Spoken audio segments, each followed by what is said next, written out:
back to everyone. Today in this video we will discuss how to fix smart lock not working on Samsung S23 Ultra.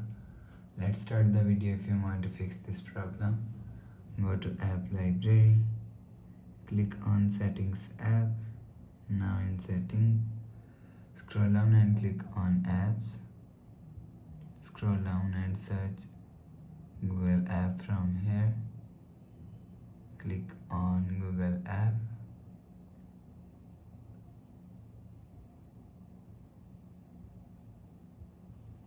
Click on storage and click on clear cache.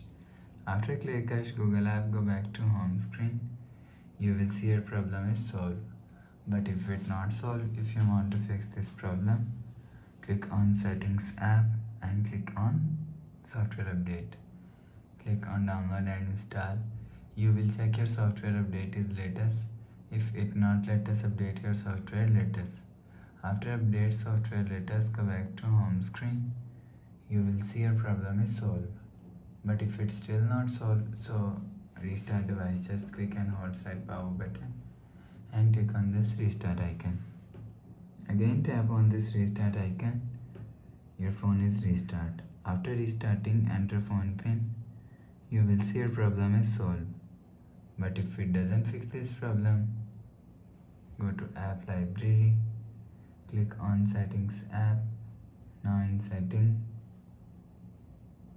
scroll down and click on general management. Click on reset and reset all settings. Reset setting, enter phone pin, click on continue. So it just reset all settings. It's not clean and remove your phone memory and data. After the process, go back to home screen. Please subscribe for more new latest videos. Thanks for watching.